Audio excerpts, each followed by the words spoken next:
Sarika ma'am ನಮಸ್ಕಾರ. Hi sir, ನಮಸ್ತೆ. ಹೇಗಿದ್ದೀರಾ? ನೀವು ಚೆನ್ನಾಗಿದ್ದೀನಿ ಸರ್. ನಿಮ್ ಟೀಮ್ ಆಗ್ಲೇ ಸ್ವಲ್ಪ ಜನ ಸಿನಿಮಾದ ಬಗ್ಗೆ ಹೇಳಿದ್ರು, ಅದರಲ್ಲಿ ಇರುವಂತ ಅಂಶಗಳೇನು, ಏನ್ ಹೇಳುತ್ತೆ ಸಿನಿಮಾ ಅಂತ. ಸೊ ಮೃತ್ಯು ದೇವತೆಯಾಗಿ ನೀವು ಕಾಣಿಸ್ಕೊಳ್ತಾ ಇದ್ದೀರಾ. ಸೊ ಹೇಗನ್ಸ್ತದೆ ಸಿನಿಮಾ ರಿಲೀಸ್ ರೆಡಿ ಇದೆ? ಮೊದಲನೇದಾಗಿ ಸಿನಿಮಾ ಅನ್ನೋದು ನನ್ಗೆ ಸಿಕ್ಕಾಪಟ್ಟೆ ಇಷ್ಟ, ಆಕ್ಟಿಂಗ್ ಮಾಡೋದು ಎಲ್ಲ. ಅಂಥದ್ರಲ್ಲೂ ಈ ಮಹಿಳಾ ಪ್ರಧಾನ ಚಿತ್ರ ಅಂತ ಬಂದ್ರೆ ಒಂದ್ ಆರ್ಟಿಸ್ಟ್ ಆಗಿ ಯಾವ ಲೆವೆಲ್ಗೆ ಬೇಕಾದ್ರೂ ಪರ್ಫಾರ್ಮ್ ಮಾಡ್ಬೋದು. ಬಂದು ಒಂದ್ ಹಾಡ್ ಡ್ಯಾನ್ಸ್ ಮಾಡ್ಬಿಟ್ಟು ಹೋಗ್ಬೋದು, ಅಥವಾ ಬರೀ ಕಮ್ಮಿ ಸ್ಕ್ರೀನ್ ಪ್ರೆಸೆನ್ಸ್ ಇರೋಂಥ ಕ್ಯಾರೆಕ್ಟರ್ಸ್ಗಳೂ ಇದೆ. ಬಟ್ ನಾನ್ ಟಚ್ವುಡ್ ನನಗೆ ಬರ್ತಾ ಇರೋ ಸಿನಿಮಾಗಳೆಲ್ಲಾನು ಪರ್ಫಾರ್ಮೆನ್ಸ್ ಓರಿಯೆಂಟೆಡ್ ಸ್ಕ್ರಿಪ್ಟ್ಸ್ಗಳು ನನ್ಗೆ ಸಿಕ್ಕಾಪಟ್ಟೆ ಬರ್ತಾ ಇದೆ. ಸೊ ಅದರಲ್ಲಿ ತುಂಬಾ ಖುಷಿಯಾಗಿ ಮಾಡಿರೋಂಥ ಸಬ್ಜೆಕ್ಟ್ ಅಂದ್ರೆ ಮೃತ್ಯು ದೇವತೆ. ಯಾಕೆ ಅಂತಂದ್ರೆ ಇದರಲ್ಲಿ ಒಂದು ಹೆಣ್ಮಗಳು ಆ ಸಹನೆಯನ್ನ ಕಳ್ಕೊಂಡ್ರೆ ಯಾವ ರೀತಿ, ಯಾವ ಎಕ್ಸ್ಟ್ರೀಮ್ ಹೋಗ್ಬೋದು ಅಂತ ಒಂದು ತೋರ್ಸ್ಕೊಡೋಂತ ಒಂದು ಸಬ್ಜೆಕ್ಟ್ ಇದು. ನನಗೆ ಫಸ್ಟ್ ನವೀನ್ ಸರ್ ಅಪ್ರೋಚ್ ಮಾಡಿದಾಗ ನಂಗೆ ಸಿಕ್ಕಾಪಟ್ಟೆ ಖುಷಿ ಆಯ್ತು ಕೇಳಿ. ಯಾಕಂತಂದ್ರೆ ಈಗಿನ ಪ್ರೆಸೆಂಟ್ ಜನರೇಷನ್ಗೂ ಆಪ್ಟ್ ಆಗುವಂತಹ ಸಿನಿಮಾ. ಹಾಗೆ ಕೇವಲ ಮನೋರಂಜನೆ ಮಾತ್ರ ಅಲ್ಲ, ಇದರಲ್ಲಿ ಹೆಣ್ಣು ಸಹನೆ ಕಳ್ಕೊಂಡ್ರೆ ಯಾವ ರೀತಿ ಕಾನ್ಸಿಕ್ವೆನ್ಸಸ್ ಆಗಬಹುದು. ನಾರಿ ಮುನಿದರೆ ಮಾರಿ ಅಂತ ನಮ್ಗೆಲ್ಲ ಗೊತ್ತು. ಸೊ ಆ ಒಂದು ಕಾನ್ಸೆಪ್ಟ್ ಅನ್ನು ಇಟ್ಕೊಂಡು ಮಾಡಿರೋಂತಹ ಸಿನಿಮಾ. ನನ್ಗೆ ಸಿಕ್ಕಾಪಟ್ಟೆ ಖುಷಿ ಇದೆ ಈ ಸಿನಿಮಾ ಮಾಡಿದಕ್ಕೆ. ಪವನ್ ಅವರೇ ನಮಸ್ಕಾರ. ನಮಸ್ತೆ ಸರ್. ಎಸ್, ಹೇಗಿದ್ದೀರಾ? ಚೆನ್ನಾಗಿದ್ದೀನಿ, ನೀವು? Sir good. ಆಗ್ಲೇ ಹೇಳ್ತಾ ಇದ್ರು ಡೈರೆಕ್ಟರ್ ಮತ್ತು ಅವ್ರು ಹೇಳ್ತಾ ಇದ್ರು ಸಿನಿಮಾದ ಬಗ್ಗೆ. ಸೊ ನಿಮ್ಮ ಪಾತ್ರದ ಬಗ್ಗೆ ನೀವು ಹೇಳೋದಾದ್ರೆ? ಸೊ ನಂದು ಹುಣಸೆ ಅನ್ನೋ ಕ್ಯಾರೆಕ್ಟರ್ ಅಂದ್ರೆ ಒಂದು ಮುಗ್ಧ ತರ. ಸೊ ಹೆಂಗಂದ್ರೆ ಅವ್ರ ಸರ್ರು ಮತ್ತೆ ಮೇಡಮ್ ಅವ್ರು ಹೆಂಗ್ ಹೇಳ್ತಾರೆ, ಅವ್ರು ಹೇಳೋ ಕೆಲ್ಸನ ಸೌದೆ ಹೊಡೆಯೋದಾಗ್ಲಿ, ಕೆಲ್ಸಗಳಾಗ್ಲಿ, ಚೆನ್ನಾಗಿ ಊಟ ಚೆನ್ನಾಗಿ ಕೊಡ್ತಾರೆ. ಚೆನ್ನಾಗಿ ನಾನ್ ವೆಜ್ ಎಲ್ಲ ತಿನ್ಕೊಂಡು ಅವ್ರು ಹೇಳೋದನ್ನ ಕೆಲಸ ಮಾಡ್ಕೊಂಡು ಮುಗ್ದಿನ ತರ ಇರ್ತೀವಿ. ಸೊ ಒಂದು ಹುಡುಗ ಹುಣಸೆ ಅನ್ನೋ ಕ್ಯಾರೆಕ್ಟರ್ ನಂದು.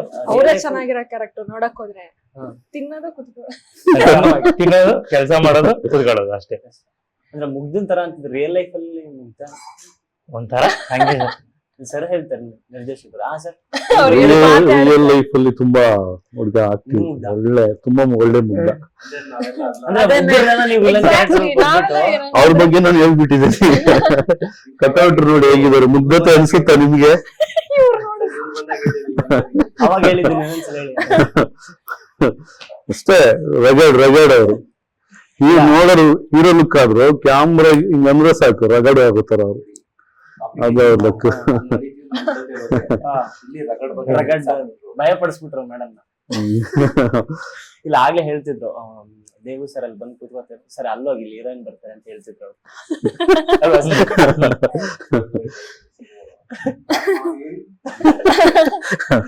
ಐ ಥಿಂಕ್ ಸಿನಿಮಾದಲ್ಲಿ ಯಾವ ತರದ ಶೇಡ್ಸ್ ಇರುತ್ತೆ ನಿಮ್ಮ ಪಾತ್ರದಲ್ಲಿ ಹೇಳೋದಾದ್ರೆ? ನನ್ನ ಪಾತ್ರದ ಹೆಸರು ಆರ್ತಿ ಅಂತ. ಆರ್ತಿ ಒಂದು ನಾರ್ಮಲ್, ಒಂದು ಡೇ ಟು ಡೇ ಲೈಫ್ ಅಲ್ಲಿ ಮಾಡೋಂಥ ಒಂದು ನಾರ್ಮಲ್ ಹುಡುಗಿ. ಏನು ಎಕ್ಸ್ಟ್ರಾರ್ಡಿನರಿ ಏನು ಇಲ್ಲ. ಅವಳಾಯ್ತು, ಅವಳ ಕೆಲಸ ಆಯ್ತು, ಒಂದ್ ಮುಗ್ಧ ಹುಡುಗಿ. ಜೀವನನ ಇದೇ ರೀತಿ ನಡೆಸ್ಬೇಕು ಅಂತ ಒಂದು ಹಾಕೊಂಡ್ಬಿಟ್ಟಿರ್ತಾರಲ್ಲ, ನಾನು ಯಾವ್ದೇ ಕೆಟ್ಟ ಕೆಲಸ ಮಾಡಲ್ಲ, ನಾನು ಹಿಂಗೆ ಮಾಡ್ತೀನಿ, ನಾನು ಹೋಗ್ತೀನಿ, ನನ್ನ ಕೆಲಸ ಮುಗಿಸ್ಕೊಂತೀನಿ, ನಾನು ಬರ್ತೀನಿ. ಆಕ್ಚುಲಿ ನಂದು ಒರಿಜಿನಲ್ ಕ್ಯಾರೆಕ್ಟರ್ನು ಹಿಂಗೆ. ನಾನಾಯ್ತು, ನನ್ನ ಕೆಲಸ ಆಯ್ತು, ನಾನು ಮುಗಿಸ್ಕೊಂತೀನಿ, ಬರ್ತೀನಿ. ಸೊ ಈ ಕ್ಯಾರೆಕ್ಟರ್ನ ನೀವು ಅವಳ ಪೇಷನ್ಸ್ ನ ಟೆಸ್ಟ್ ಮಾಡ್ತಾ ಹೋಗುತ್ತೆ. ಸಮಾಜ ನಿಮ್ಮನ್ನ ಒಂದೊಂದೇ ಚಾಲೆಂಜಸ್ ನ ಕೊಡ್ತಾ ಹೋಗುತ್ತೆ. ಅದೇ ರೀತಿ ಸಿನಿಮಾದಲ್ಲಿ ಪ್ರತಿಯೊಂದು ಸೀನ್ ಅಲ್ಲೂ ನನ್ಗೆ ಚಾಲೆಂಜಸ್ ಇದೆ. ಒಂದು ನಾರ್ಮಲ್ ಹುಡುಗಿ ಹಳ್ಳಿನ ಎಕ್ಸ್ಪೀರಿಯನ್ಸ್ ಮಾಡಕ್ಕೆ ಅಂತ ಅಂದ್ಬಿಟ್ಟು ಹೋಗ್ತಾಳೆ ಫ್ರೆಂಡ್ಸ್ ಜೊತೆ, 4 ಜನ ಜೊತೆ ಹೋಗ್ತಾಳೆ. ಅಲ್ಲಿ ಯಾವ ರೀತಿ ಅವಳಿಗೆ ತೊಂದರೆ ಆಗುತ್ತೆ, ಯಾವ ರೀತಿ ಕಾನ್ಸಿಕ್ವೆನ್ಸಸ್ ನ ಅವಳು ಅನುಭವಿಸ್ತಾಳೆ, ಹಿಂಗೆ ಅವಳು ಅದನ್ನ ಎದುರಿಸ್ತಾಳೆ ಅನ್ನೋದೇ ಒಂದು ಕ್ಯಾರೆಕ್ಟರ್. ಸೊ 0 to 100 ಎಲ್ಲಾ ಶೇಡ್ಸು ಬರುತ್ತೆ ಇದರಲ್ಲಿ ನನಗೆ ಪರ್ಫಾರ್ಮ್ ಮಾಡೋದಕ್ಕೆ. ಈ ತರ ಇದೆ. ಐ ಥಿಂಕ್ ಒಂದು ಫೈಟ್ ಸೀಕ್ವೆನ್ಸ್ ಇದೆ ಅನ್ಸುತ್ತೆ. ಐ ಥಿಂಕ್ ಒಂದು ಫಾರೆಸ್ಟ್ ಮೇಜರ್ ಸೀಕ್ವೆನ್ಸ್ ಅನ್ಸುತ್ತೆ ಅದು ಕೂಡ. ಅದನ್ನ ಈಗ್ಲೇ ಹೇಳ್ಬಿಟ್ರೆ ಅಟ್ಲೀಸ್ಟ್ ಅದ್ರ ಆಕ್ಚುಲಿ ಈ ಸಿನಿಮಾ ನನ್ ಫಸ್ಟ್ ಟೈಮ್ ಆಯ್ತಾ ನಾನು ಮಾಡ್ತಾ ಇರೋದು ಫೈಟಿಂಗ್ ಸೀಕ್ವೆನ್ಸ್. ಆಕ್ಚುಲಿ ನಂಗೆ ಇವ್ರಂತೂ ಸಿಕ್ಕಾಪಟ್ಟೆ ಹೆಲ್ಪ್ ಮಾಡಿದ್ದಾರೆ. ಅಂಡ್ ಅಲ್ಟಿಮೇಟ್ ಶಿವು ಸರ್, ಅವರ ಅಸಿಸ್ಟೆಂಟ್ಸ್ ಗಳು ಸಿಕ್ಕಾಪಟ್ಟೆ ಹೆಲ್ಪ್ ಮಾಡಿದ್ದಾರೆ. ಬಿಕಾಸ್ ನನಗೆ ನಾನು ಯಾವಾಗ್ಲೂ ನೋಡ್ತಾ ಇದ್ದೆ ಆಕ್ಷನ್ ಸೀಕ್ವೆನ್ಸ್ ನ. ನಾವು ಯೂಶಲಿ ಗಂಡ್ಮಕ್ಳು ಪರ್ಫಾರ್ಮ್ ಮಾಡೋದನ್ನ ನೋಡ್ತಾ ಇದ್ವಿ. ನನ್ಗೆ ಅಂತ ಬಂದಾಗ ನನ್ ಪ್ರಿಪರೇಷನ್ಸ್ ಆಗ್ಬೇಕಿತ್ತು ಪುನಃ. ಅದು ಏನ್ ಮಾಡಿದ್ದಾರೆ, ಜೀನ್ಸ್ ಪ್ಯಾಂಟ್ ಅಲ್ಲಿ ಪರ್ಫಾರ್ಮ್ ಮಾಡ್ಬೇಕು, ಸ್ಟ್ರೆಚಸ್ ಎಲ್ಲ ಮಾಡ್ಬೇಕಿತ್ತು ಸ್ಟಾರ್ಟಿಂಗು. ಅದಾದ್ಮೇಲೆ ನಮ್ಗೆ ಫಸ್ಟ್ ವಾರ್ಮ್ ಅಪ್ ಮಾಡಿಸ್ತಾ ಇದ್ರು. ನನ್ಗೆ ಇವ್ರು ಹೇಳ್ಕೊಡ್ತಾ ಇದ್ರು, ಯಾಕಂದ್ರೆ ಹೊಡೆಯೋ ಜಾಗದಲ್ಲಿ ನಿಜವಾಗ್ಲೂ ಹೊಡೆದ್ಬಿಟ್ಟಿದೀನಿ ಒಂದ್ 2-3 ಸಲ ಅವ್ರಿಗೆ. ಅವರು ನಂಗೆ ಹೊಡೆದಿದ್ದಾರೆ, ಇಲ್ಲ ಅಂತಿಲ್ಲ, ಅವರು ಹೊಡೆದಿದ್ದಾರೆ, ಹೊಡೆಯೋ ಟೈಮಲ್ಲಿ ಹೊಡೆದಿದ್ದಾರೆ, ಬೀಳೋ ಟೈಮಲ್ಲಿ ನಿಜವಾಗ್ಲೂ ಬಿದ್ದಿರ್ತೀವಿ ನಾವು. ಸೊ ಅದೆಲ್ಲ ಒಂದ್ ಒಳ್ಳೆ ಎಕ್ಸ್ಪೀರಿಯನ್ಸ್. ಯಾಕಂತಂದ್ರೆ ಸಿನಿಮಾಗೆ ಇಂಪ್ಯಾಕ್ಟ್ಫುಲ್ ಆಗುವಂತ ಒಂದು ಸೀಕ್ವೆನ್ಸ್ ಅದು ಆಕ್ಚುಲಿ ಹೇಳ್ಬೇಕು ಅಂತಂದ್ರೆ. ಒಂದಲ್ಲ ಎರಡಿದೆ ನಮ್ಗೆ ಸೀಕ್ವೆನ್ಸ್ ಇದೇ ತರ ಫೈಟಿಂಗ್ ಸೀಕ್ವೆನ್ಸ್. ಒಂದು ನಿಯರ್ ಟು ಇಂಟರ್ವಲ್ ಟೈಮ್ ಅಲ್ಲಿ ಒಂದು ಬರುತ್ತೆ, ಇನ್ನೊಂದು ಲಾಸ್ಟ್ ಕ್ಲೈಮ್ಯಾಕ್ಸ್ ಟೈಮ್ ಅಲ್ಲಿ ಒಂದು ಬರುತ್ತೆ. ಆಕ್ಚುಲಿ ಅಲ್ಟಿಮೇಟ್ ಶಿವ ಸರ್ ಹೇಳ್ಕೊಟ್ಟಿದ್ದಾರೆ, ಚಿಟ್ಟ ಅಂತ ಇದ್ದಾರೆ, ಅವರು ನಮ್ಮ ಕ್ಯಾಮ್ರಾ ಡಿಪಾರ್ಟ್ಮೆಂಟ್ ಅಲ್ಲಿ ಇರೋರು. ಅವರು ಅಷ್ಟೇ ಅದ್ಭುತವಾಗಿ ಒಂದು ಸೀಕ್ವೆನ್ಸ್ ನ ನಮ್ಗೆ ಪ್ರಾಕ್ಟೀಸ್ ಮಾಡಿಸಿ ಅದಾದ್ಮೇಲೆ ನಾವು ಮಾಡಿದ್ವಿ, ಚೆನ್ನಾಗಿ ಬಂದಿದೆ ಅದು. ಸರ್, ಇವ್ರನ್ನೇ ಈ ಪಾತ್ರಕ್ಕೆ ಹಾಕೊಳ್ಳೋದಕ್ಕೆ ಪರ್ಟಿಕ್ಯುಲರ್ ರೀಸನ್ ಇದೆ. ಬಿಕಾಸ್ ಅವ್ರು ಹೇಳಿದಾಗೆ ಅವರು ಕೂಡ ಜಾಸ್ತಿ ವುಮೆನ್ ಸೆಂಟ್ರಿಕ್ ಸಿನಿಮಾಗಳು ಅವ್ರ ಹತ್ರನೇ ಜಾಸ್ತಿ ಹೋಗ್ತಾ ಇದೆ. ಸಹಾರಾ ಅನ್ನೋ ಸಿನಿಮಾ ಅವರೇ ಮಾಡಿದ್ರು, ಕ್ರಿಕೆಟ್ ಓರಿಯೆಂಟೆಡ್. ಟಚ್ ಹಂಗೆ ಬರ್ರಿ ಅಂತ ಕೇಳಿ ಅವ್ರ ಬಗ್ಗೆ ಮೊದಲನೇ ಸಲ ಆಫೀಸ್ ಕರ್ಸ್ಕೊಂಡ್ವಿ ಸ್ಟುಡಿಯೋಗೆ, ದೇವ್ ಸ್ಟುಡಿಯೋಗೆ. ಸ್ವಲ್ಪ ನೆನಪು ಬಂದ್ ದಿನ ಮಾತಾಡಿದ್ವಿ ನಾವು. ಮಾತಾಡಾದ್ಮೇಲೆ ಈ ರೀತಿ ನಮ್ಮ ಕತೆ ಸಾರಾಂಶದಲ್ಲಿ ನಾವು ಅಷ್ಟೇ ಹೇಳಿದ್ವಿ. ಓಕೆ ಆಯ್ತು. ಅವರು ಒಂದಷ್ಟು ತುಂಬಾನೇ ಬಿಡ್ಲಿಲ್ಲ, ಅವರು ಒಂದಷ್ಟು ಕ್ವಶನ್ಗಳು ಮಾಡಿದ್ರು. ಅದಾದ್ಮೇಲೆ ನನ್ನ ಮೈಂಡಲ್ಲಿ ಒಂದು ಆರ್ತಿ ಕತೆ ಬರೋದು, ಆರ್ತಿ ಬರ್ತಾ ಒಂದು ಮೂಡ್ ಇಟ್ಕೊಂಡಿದ್ದೆ, ಒಂದು ತಲೆ ಒಂದು ಹೆಣ್ಮಗು ಈ ಪಾತ್ರಕ್ಕೆ ಹಿಂಗಿರ್ಬೇಕು ಅಂತ ಅನ್ಕೊಂಡಿದ್ದೆ. ನೋಡಿದ ತಕ್ಷಣ ಆ ಫೀಲ್ ಅನ್ನಿಸ್ತು ನನಗೆ, ಏನೋ ಗೊತ್ತಿಲ್ಲ, ಇವ್ರು ಮಾತಾಡೋ ಒಂದು ವೈಶಿಷ್ಟ್ಯದಲ್ಲಿ ಆ ತರ ಫೀಲ್ ಆಯ್ತು ನಮ್ಗೆ. ಆದ್ರೂ ಇವ್ರು ಬಂದು ಹೋದಾದ್ಮೇಲೆ ನಾವೊಂದು ಡಿಸ್ಕಷನ್ ಮಾಡಿದ್ವಿ. ನಾನದು ಏನೇ ಕೆಲಸ ಮಾಡಿದ್ರು ನಾವು ಬಂದು ಯಾರೇ ಹೋದಾದ್ರು ಅದಾದ್ಮೇಲೆ ನಾವು 1 ಅವರ್ ಬಿಟ್ಬಿಟ್ಟು ಸುಮಾರು ಹೊತ್ತು ಮಾತಾಡೋ ಅಭ್ಯಾಸ ನಮ್ಗೆ. ಆತರ ಇವ್ರಿಗೆ ಬಂದಿದ ತಕ್ಷಣ ಮಾತಾಡಿದ್ರು, ಒಂದು ಸಣ್ಣ ಒಂದು ಗಮತರ ಒಂದು ಹೇಳ್ತೀನಿ ಮಾಡ್ತೀಯಮ್ಮ ಅಂತ. ಹಂಗೆ ನೆಲದ್ಮೇಲೆ ನಾವು ಕುತ್ಕೊಂಡು ಒಂದು ಪಾತ್ರ ಇದೆ, ಒಂದು ಬಿದ್ದೋಗೋ ತರ ಹಂಗೆ ಎಷ್ಟು ಆ ಗಾಂಭೀರ್ಯದಲ್ಲಿ ತೂಕವಾಗಿ ಮಾಡ್ತು ಅಂತಂದ್ರೆ ಬೇರೆ ಅಲ್ಲೇ ನಾವು ಇಷ್ಟಪಟ್ಬಿಟ್ವಿ ಆ ಕತೆಗೆ. ಅವರೊಂದು ಕೊಡ್ತಾರಲ್ಲ ಆ ಕೆಲಸಕ್ಕೆ ತುಂಬಾ ಇಷ್ಟ ಆಗೋಯ್ತು. ನಿಜವಾಗ್ಲು ಆಕ್ಟರ್ ತರ ಯಾವ ತರ ಶ್ರದ್ಧೆ ಆ ಕೆಲಸದ ಮೇಲೆ ಫೋಕಸ್ ಅವ್ರು ಸಖತ್ತಾಗಿ ಒಂದ್ ಡೇರೇ ಕೊಟ್ಬಿಟ್ರು ಅವ್ರು. ಹಂಗಾಗಿ ತುಂಬಾ ಇಷ್ಟ ಆಯ್ತು. ಅವ್ರು ನಾವು ಮೊದಲೇ ಸರಿ ಬಂದಿದ್ದ ದಿನನೇ ಪಕ್ಕ ಫಿಕ್ಸ್ ಮಾಡ್ಬಿಟ್ರಿ ನಾವು. ನೈಸ್. ಥಿಂಕ್ ಸಿನಿಮಾದಲ್ಲಿ ಇವ್ರ ಸೀಕ್ವೆನ್ಸ್ ಗಳೆಲ್ಲವೂ ಫುಲ್ಲು ರಗಡ್ ಆಕ್ಷನ್ ಆ ತರದ್ದಿದೆ. ನಿಮ್ದು ಕಾಮಿಡಿ ಎಕ್ಸ್ಪೆಕ್ಟ್ ಮಾಡ್ಬೋದಾ ನಿಮ್ ಕಡೆ? ನಂದು ಒಂಥರ comic role, comic soft, so ಆ ತರ ಸರ್. ಯಾರ ಜೊತೆ ಜಾಸ್ತಿ ಸೀಕ್ವೆನ್ಸ್ ಇದ್ದಿದ್ದು? ಯಾವ್ದಾದ್ರು ಸ್ವಲ್ಪ ಒಂದು ಸೀಕ್ವೆನ್ಸ್ ಬಗ್ಗೆ ಹೇಳೋದಾದ್ರೆ. ಸೊ ನಂದು ಜಾಸ್ತಿ ಸೀಕ್ವೆನ್ಸ್ ಇದ್ದಿದ್ದು ಬಂದು ಹಿಮಾ ಅಕ್ಕ ಅವ್ರ ಜೊತೆ, ಮತ್ತೆ ವಿನಯ ಪ್ರಸಾದ್ ಮೇಡಮ್ ಜೊತೆ, ಹಾಗೆ ಸರ್ ಜೊತೆನೆ ಜಾಸ್ತಿ ಕಾಂಬಿನೇಷನ್ ಇದ್ದಿದ್ದು.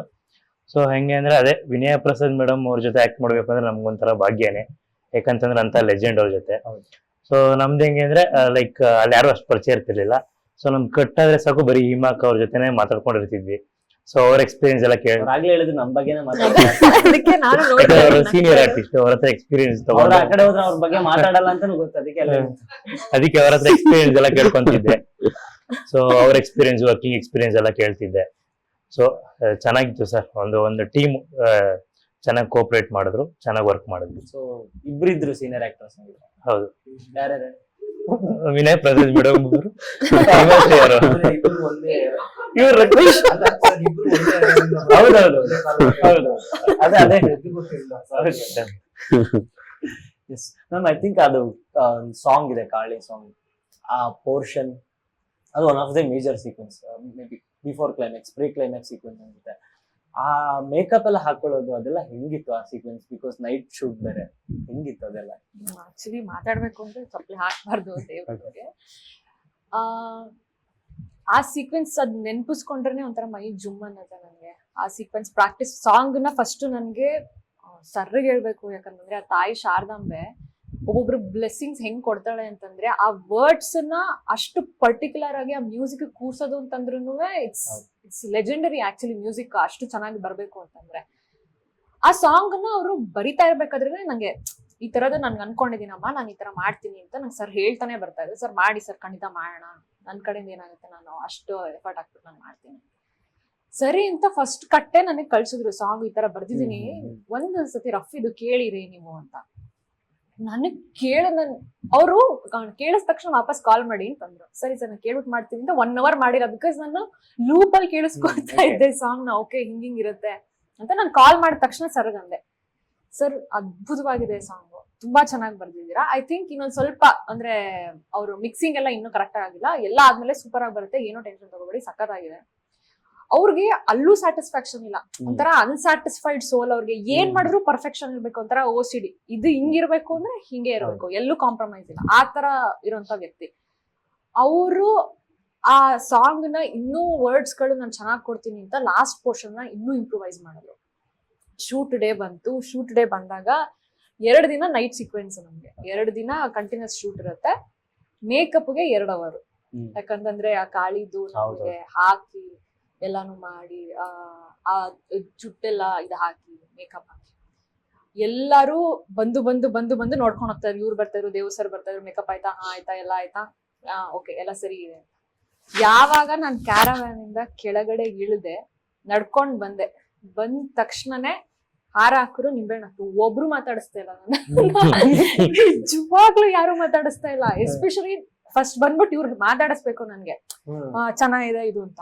ಅವ್ರು ಅಲ್ಲಿಂದಾನೆ ಅಲ್ಲಿ ನೋಡ್ತಾ ಇದ್ದಾರೆ, ಸರ್ನ ಮಾಡಿ ಅಷ್ಟೇ. ನಾನು 2 ದಿನ ಶೂಟ್ ಆದ್ಮೇಲೆ ನಿಂತ್ಕೊಂಡ್ಬಿಟ್ಟೆ ನಾನು ಅವ್ರನ್ನ ಕೈ ಮುಕ್ಕೊಂಡು.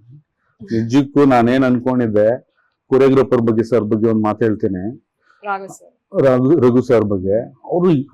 ಅವ್ರ ತಲೆನೂ ತುಂಬಾ ಇನ್ನೂ ವಿಭಿನ್ನವಾಗಿ ಮಾಡ್ಬೇಕು ಅಂತ ಹೇಳಿದ್ರು. ನಾನೇನ್ ಮಾಡಿದೆ, ಚಾಮುಂಡಿ ಆಚೆ ಇದೆಲ್ಲ ತಂದ್ಬಿಟ್ಟು ಮಾಡ್ಬಿಡೋಣ ಸರ್, ತುಂಬಾ ಚೆನ್ನಾಗ್ ಬರ್ತದೆ, ಚಾಮುಂಡಿನೇ ಇವ್ರ ರೂಪದಲ್ಲಿ ನೋಡ್ಬಿಡ್ರಿ ಅಂತಂದೆ ನಾನು. ಯಾವ ಕ್ಷಣದಲ್ಲಿ ನಾವು ಡಿಸ್ಕಷನ್ ಮಾಡಿ ನಾನು ಹೇಳಿದ್ನೋ, ಇವ್ರನ್ನ ಆ ರೀತಿಯಲ್ಲಿ ನೋಡೋಣ, ಒಂದಷ್ಟು ಅಂದ್ಬಿಟ್ಟು ನಾನೊಂದಷ್ಟು ಫೋಟೋಗಳು ಕಳಿಸ್ತೆ, ಈ ತರ ನೋಡೋಣ. ಮೇಕಪ್ ಹಾಕ್ಬಿಟ್ಟು ಹೊರಗಡೆ ಬರ್ತಿದ್ರೆ ನಾವ್ ಇನ್ನೇನ್ ಹೇಳಕ್ ಸಾಧ್ಯನೇ ಆಗಲ್ಲ. ನಿಜವಾಗ್ಲೂ ಹೇಳ್ತೇನೆ, 2 ದಿನ ಶೂಟಲ್ಲಿ ನಾನು ಅವ್ರ ಹತ್ರ ನಿಜಕ್ಕೂ ಮಾತಾಡಿಲ್ಲ. ಲಾಸ್ಟ್ ಡೇ ಕೈ ಮುಗಿದ್ಬಿಟ್ಟೆ. ನಾನು ಸಾಹಿತ್ಯ ಬರ್ದ್ಬಿಟ್ಟು ಖುಷಿ ಆಗೋಯ್ತು ನನಗೇನೆ. ಬರ್ದಿದ್ದ ದಿನಾನೇ ಏನ್ ಮಾಡ್ಬಿಟ್ಟೆ, ನಾನು ಚಾಮುಂಡೇಶ್ವರಿ ಮೈಸೂರು ದೇವಸ್ಥಾನಕ್ಕೆ ಹೋಗ್ಬಿಟ್ಟು ಹೆಂಕೊಟ್ಟಮ್ಮ ನನ್ನ ತಲೆಯಲ್ಲಿ ಈ ಪದಗಳು ಅಂತ ಅಂದ್ಬಿಟ್ಟು ನಮಸ್ಕಾರ ಮಾಡ್ಕೊಂಡ್ಬಂದೆ.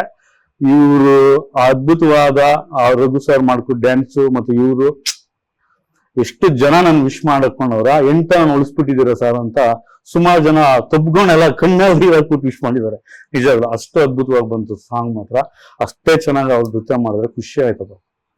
ಐ ಥಿಂಕ್ ಆ ಸೀಕ್ವೆನ್ಸ್ ಆದ್ಮೇಲೆ ಇನ್ನೊಂದು ಕ್ಲೈಮ್ಯಾಕ್ಸ್ ಇರುತ್ತೆ, ಮತ್ತೊಂದು fight sequence, pre climax song ಇದು. ಇದಾದ್ಮೇಲೆ ನೆಕ್ಸ್ಟ್ ಇವತ್ತೇ ಟೈಟಲ್ ಸಾಂಗ್ ಆದ್ಮೇಲೆ ಕ್ಲೈಮ್ಯಾಕ್ಸ್. ಸರ್ ಒಬ್ರಿಗೆ ಬಾಟ್ಲಿ ನೋಡಿದ್ರಿ, ಇವ್ರಿಗೆ ಹೊಡಿತೀರ ಬಾಟ್ಲಿ ತಗೊಂಡ, ಅಥವಾ ಆ ಥರ ಸೀಕ್ವೆನ್ಸ್ ಹೌದಾ?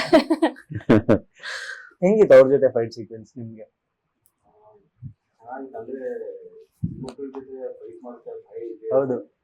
ಗಂಡ್ಮಕ್ಳು ಬಿದ್ರೆ ಅಯ್ಯೋ ಸಾರಿ ಬ್ರೋ ಅಂದ್ಬಿಡ್ಬೋದು. ಹೆಣ್ಮಕ್ಳಿಗೆ ಏನ್ ಹೇಳ್ತು ಅಂದ್ರೆ ಹೆಚ್ಚು ಕಮ್ಮಿ ಆದ್ರೆ ಅದು ಭಯ ಇತ್ತು.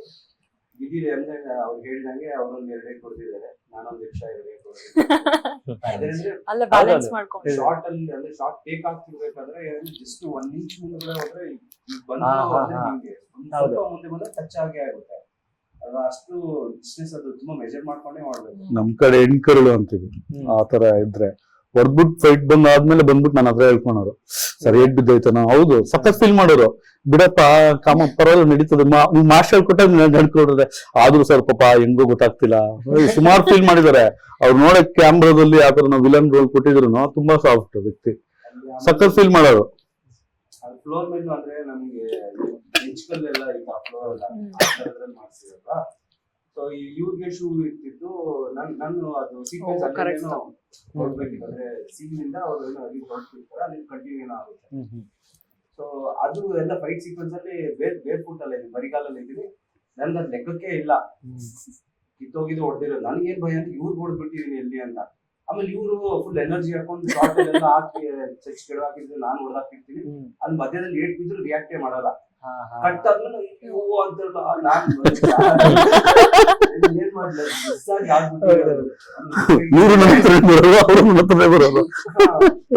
ಅದೊಂದು ಭಯ ಇದೆ. ಬಟ್ ಪ್ರಾಕ್ಟೀಸ್ ಮಾಡ್ತಾ ಇದ್ವಿ. ಅವ್ರದ್ದು ನಂದು ಕಾಂಬಿನೇಷನ್ ಇರ್ಬೇಕಾದ್ರೆ ನಾವು ಫಸ್ಟ್ ಹೋಗಿ 1-2-3 ಸತಿ ರಿಹರ್ಸಲ್ ಮಾಡ್ತಿದ್ವಿ. ನಾನ್ ರೈಟ್ ಎತ್ತೀನಿ, ಲೆಫ್ಟ್ ಎತ್ಬೇಕು ಅಂತೆಲ್ಲ ಮ್ಯಾಥಮೆಟಿಕ್ಸ್ ಮಾಡ್ಕೊಂಡು ಆಮೇಲೆ ಹೋಗ್ಬಿಟ್ಟು ಪರ್ಫಾರ್ಮ್ ಮಾಡ್ತಾ ಇದ್ವಿ. ಆಗ್ಲೇ ಹೇಳಿದ್ರು ಅವರು, ಒಂದು ತುಂಬಾ ಅದ್ಭುತವಾದಂತ ಸಂದೇಶ ಇದೆ ಸಿನಿಮಾದಲ್ಲಿ ಅಂತ. ನಿಮ್ಮ ಅವರು ಕೂಡ ತುಂಬಾ ಚೆನ್ನಾಗಿ ಹೇಳಿದ್ರು, ಈಗಿನ ದಿನಗಳಲ್ಲಿ ಈ ತರದ ಸಿನಿಮಾ ಎಷ್ಟು ಮುಖ್ಯ ಅಂತ. ಸೊ ನಿಮ್ಗೆ ಏನ್ ಅನ್ಸುತ್ತೆ? ಐ ಥಿಂಕ್ ಈ ತರದ ಸಿಚುವೇಶನ್ ಗಳಲ್ಲಿ ಈ ತರದ ಸಿನಿಮಾ ಎಷ್ಟು ಇಂಪ್ಯಾಕ್ಟ್ ಬೀರುತ್ತೆ ಆಡಿಯನ್ಸ್ ಮೇಲೆ ಅಂತ. ಈ ಸಿನಿಮಾ ಹೆಂಗೆ ಅಂತಂದ್ರೆ ಒಂದು ನಾರ್ಮಲ್ ಆಡಿಯನ್ಸು ಒಂದು ಕಾರ್ಪೊರೇಟ್ ಅಲ್ಲಿ ಯಾವುದೇ ಒಂದು ಜಾಬ್ ಮಾಡ್ಬೇಕಾದ್ರೂ ಒಂದು ಸ್ಯಾಟಿಸ್ಫ್ಯಾಕ್ಷನ್ ಇರ್ಲಿ ಅಂದ್ಬಿಟ್ಟು ಮನೋರಂಜನೆಗೋಸ್ಕರ ಬಂದ್ಬಿಟ್ಟು ಸಿನಿಮಾನ ನೋಡೋದು ಕಾಮನ್. ನಮ್ಮ ಸಿನಿಮಾದಲ್ಲಿ ಕೇವಲ ಮನೋರಂಜನೆ ಮಾತ್ರ ಅಲ್ಲ, ಒಂದು ಸೋಷಿಯಲ್ ಓರಿಯೆಂಟೆಡ್ ಮೆಸೇಜ್ ಕೂಡ ಇದೆ. ಪ್ರತಿಯೊಬ್ಬರ ಹೆಣ್ಣು ಮಕ್ಳು ಕೂಡ ಬಂದು ನೋಡೋ ಅಂತ ಒಂದು ಚಿತ್ರ. ಯಾಕಂತಂದ್ರೆ ಎಷ್ಟೊಂದು ವಿಭಿನ್ನವಾದ ಕ್ಷೇತ್ರಗಳಲ್ಲಿ ಅವಳಿಗೆ ಆದಂತ ಒಂದು ವಾಯ್ಸ್ ಅನ್ನ ಕೇಳಕ್ಕೆ ಜನ ರೆಡಿ ಇರಲ್ಲ. ಯಾವ್ದೇ ಕ್ಷೇತ್ರ ಆಗಿರ್ಬೋದು, ನಮ್ ಸಿನಿಮಾ ಕ್ಷೇತ್ರ ಅಂತಲ್ಲ, ಅವಳ ಹಕ್ಕಗೋಸ್ಕರ ಅವಳು ಪ್ರತಿ ಸಲಿನೂ ಅವಳು ಹೋರಾಡ್ತಾನೆ ಇರ್ಬೇಕು ಅವಳ ಜೀವನ ಪೂರ್ತಿ. ಯಾಕಂತಂದ್ರೆ ಅದೇ ತರಾನೇ ನಮ್ಗೆ ಮೈಂಡ್ ಸೆಟ್ ಬೆಳಿತಾನೆ ತಗೊಂಡ್ಬಂದ್ಬಿಟ್ಟಿರ್ತಾರೆ. ಈ ತರ ಚಲನಚಿತ್ರಗಳು ಬಂದ್ರೆ ಹೆಣ್ಮಕ್ಳುಗಳು ಅವ್ರ ವಾಯ್ಸ್ ಅನ್ನ ಅವರು ವ್ಯಕ್ತಪಡಿಸ್ಬೋದು ಈಸಿಯಾಗಿ. ನಾನು ಮಾಡಲ್ಲ ಅಂದ್ರೆ ನಾನು ಮಾಡಲ್ಲ ಅಂತ ಹೇಳೋ ಒಂದು ಕಾನ್ಫಿಡೆನ್ಸ್ ಬಂದ್ಬಿಡುತ್ತೆ. ಸೊ ಆ ಒಂದು ಕಾನ್ಫಿಡೆನ್ಸ್, ಆ ಒಂದು ಟ್ರಸ್ಟ್, ಆ ಒಂದು ಏನಂತಾರೆ ಆ ವ್ಯಕ್ತಿತ್ವನ ತನ್ನಲ್ಲೇ ತಾನು ಬೆಳೆಸ್ಕೊಳಕ್ಕೆ ಒಂದು ಸ್ಫೂರ್ತಿ ಕೊಡೋ ಅಂತ ನಮ್ಮ ಚಿತ್ರ ಮೃತ್ಯುದೇವತೆ. ಸೊ ಈ ಒಂದು ಚಿತ್ರನ ಆದಷ್ಟು ಎಲ್ಲಾ ಹೆಣ್ಮಕ್ಳನ್ನ ಹೆತ್ತ ತಂದೆ ತಾಯಿ ಕೂಡ ಅಷ್ಟೇ ಬಂದು ಈ ಸಿನಿಮಾನ ನೋಡ್ಬೇಕು. ಹಾಗೆ ಒಂದು ಒಳ್ಳೆ ಎಂಟರ್ಟೈನ್ಮೆಂಟ್, ಒಳ್ಳೆ ಮನರಂಜನೆ ಕೂಡ ಇದೆ. ಯಾಕಂತಂದ್ರೆ ಸಾಂಗ್ಸ್ ಇದೆ, ಹಾಗೆ ಫೈಟ್ ಇದೆ. ಸೊ ಈ ಒಂದು ಸಿನಿಮಾ ಆಕ್ಚುಲಿ ನಮ್ಮ ಕನ್ನಡ ಸಿನಿಮಾ ಸಿಕ್ಕಾಪಟ್ಟೆ ಜನ ಇಷ್ಟಪಡ್ತಾರೆ ಅಂತ ನಾನು ಅನ್ಕೊಂಡಿದ್ದೀನಿ. ಬಂದು ನೋಡಿದ್ರೆ ಖುಷಿ ಆಗುತ್ತೆ. ಎಸ್, ನೀವು ಹೇಳಿದಂತಹ ಮಾತುಗಳೆಲ್ಲವೂ ಕೂಡ ನಿಜ ಆಗ್ಲಿ, ಒಂದು ದೊಡ್ಡ ಸಕ್ಸಸ್ ಸಿಗ್ಲಿ ಅಂತ ಕೇಳ್ಕೊತೀನಿ. All the very best. Thank you so much. Thank you.